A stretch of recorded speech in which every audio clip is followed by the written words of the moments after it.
I've been on YouTube for over 7 years, and during that time, I've worked with a lot of successful content creators, and I've become friends with a lot of successful content creators, and because of that, I've learned exactly the things to look for when it comes to being able to identify somebody that's gonna make it on YouTube and somebody that won't. So I'm going to share with you 7 insights into things that successful YouTube content creators do that the non-successful ones do not. And we're starting right now. The very first thing that the successful content creators do that the unsuccessful ones do not is they work the process of creating, uploading, and optimizing and publishing their content into their lifestyle. Here's what I mean. As a content creator, you're gonna be making a ton of content. And since you're gonna be making a ton of content over a very long period of time, you can't just do it whenever you have time. If you wanna stay consistent over a very long period of time, you have to make time. And what I mean by that is you gotta get it into your schedule somehow. That means schedule whatever you have to schedule in order to make sure that you get it done. A great way to do this is just to open up a Google Calendar as an example and just go ahead and start putting in Monday, come up with video ideas. Tuesday, research those video ideas. Wednesday, make videos on the things that you were like, yeah, these are good videos to make. Thursday, edit the video that you decided to make. Friday, publish that video on YouTube. Now, as a quick side hack when it comes to productivity, when it comes to doing all of this stuff and doing it on a schedule, one thing that a lot of the content creators that are successful do, at least the ones that their content type supports it, they batch those things. So on that Monday, instead of just coming up with one video idea, they would come up with 10 video ideas. On that Tuesday, they would research 10 video ideas and so on. So if your content type supports it, you wanna make sure that you are doing that. If your content type does not support that, then in that particular case,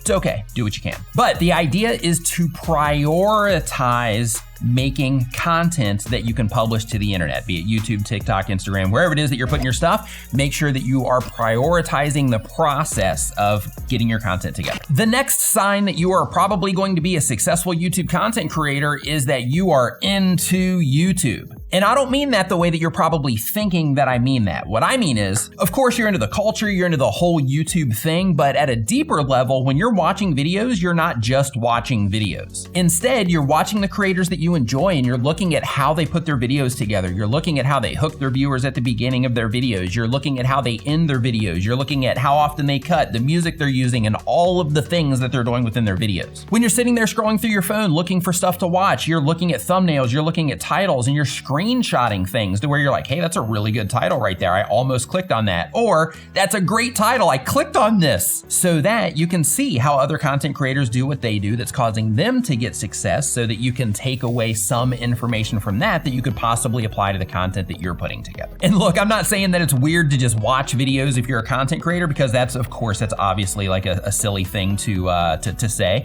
But what I mean is that when you are interacting with YouTube, just being mindful of all of these different actions that you're taking, just being mindful of the things that you click on, the things that you don't click on, and also when you do see content that is performing exceptionally well, digging into it and trying to theorize why you think that it might be doing exceptionally well. So like I said a second ago, you might be able to apply some of those theories to what it is that you're doing. The next thing that separates the successful content creators that I know from the ones that are not successful are the ones that have a plan of some kind. Anybody can wing it. Anybody can have one successful video that does well and starts bringing a lot of attention to the channel, like that type of thing. However, the people with the plan that are trying to achieve very specific goals with their YouTube channel, those are the people that are putting actions into place in order to make sure through their plan that they are going to have a successful YouTube channel. As part of that plan, they know who it is that they're trying to reach with the content. They know what they want themselves out of their YouTube channel, and that typically revolves around some type of goal. As part of that plan and that goal that they're trying to accomplish from their YouTube channel, they're making sure that they're tracking the right thing, which is really important. And as part of that plan, they define the specific value that they are bringing to their audience through their content. The next thing that a lot of successful content creators do that the non-successful do not is they are targeting a very specific group of people with the content that they're making, and they'll run it through a filter. And that filter is, before they decide or commit to making a video, first they'll ask themselves if the content that they're considering making is a perfect fit for the people that they're trying to reach, and is that piece of content going to help them achieve the bigger goals that they have for the channel as a whole. If the content passes through that filter, then it's going to be a great fit for the YouTube channel. If it does not, then they just won't make the content. And that's a really important part of being a successful content creator, is knowing what to make, but also being okay not making some of the stuff that you want to make, or at least not putting it on the main channel that you have. Because we're all humans, except for Elon Musk, of course, and we are all interested in tons of different things. And because of that, not everything is going to be appropriate for the audience that we're trying to reach on YouTube. When you do focus on a very specific audience with your content, a big win with that is that when you publish videos on your YouTube channel, you're publishing content that you know that the people that are interacting with what it is that you're doing, that they're most likely to enjoy that piece of content, which is a win. And in addition to that, as you publish new videos, as new people are coming into those videos, YouTube has relevant content to suggest to those people based on their interest as well. And when somebody loves one of your videos and they click on your channel name to go to your YouTube channel, and they land on your channel page and they see like, wow, this channel's got all of these videos that are exactly what it is that I'm interested in. It's all cooking stuff, or it's all skateboarding stuff, or it's all Fortnite or Call of Duty stuff, which then makes your entire YouTube channel a great fit for that particular person, which then in turn is going to increase the likelihood of that person subscribing, which is a win.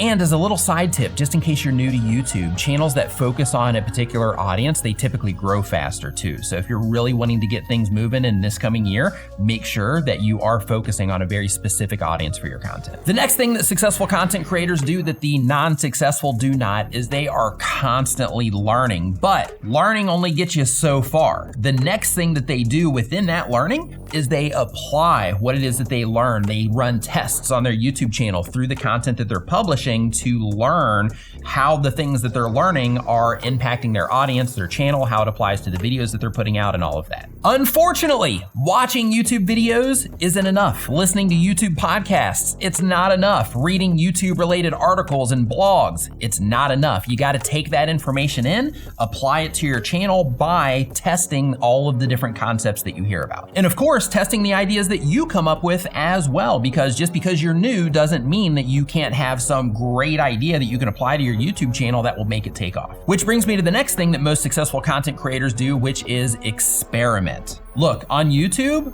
with every single video that we put out, we're all essentially taking stabs in the dark. Now, of course, we know that if we put out this type of content, people typically respond to that. We know if we do these types of things, people typically don't. However, you have to constantly be experimenting with what's going on in your YouTube channel, because you can catch a stride for a while, but then, after that stride's over, because things are constantly changing, people's interests are changing, YouTube's algorithms change and all of that. So because of it, you have to make sure that you're constantly experimenting in order to keep everything moving with what it is that you're doing. And through experimentation is where you're most likely to strike YouTube gold as well, because you're testing things that you don't normally do.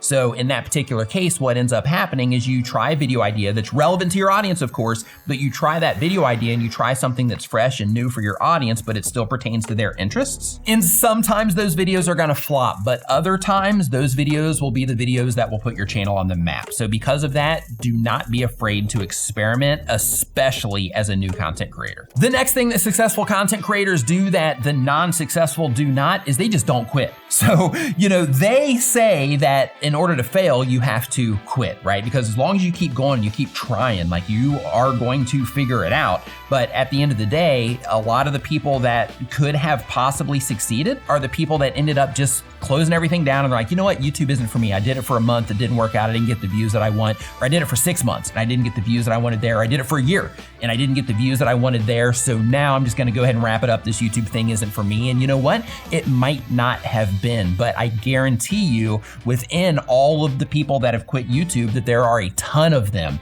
that would have had huge YouTube channels that would have been able to fully tap into the opportunity here on YouTube if they would have just kept going. So don't stop. And look, if you are somebody that is just getting started with your YouTube channel and you're wanting to give yourself the best possible chance of succeeding here on the platform, click into this playlist right here. It's filled with videos that are gonna help you with your YouTube channel. You can go ahead and do that now. Thank you so much for watching. I'll see you next time.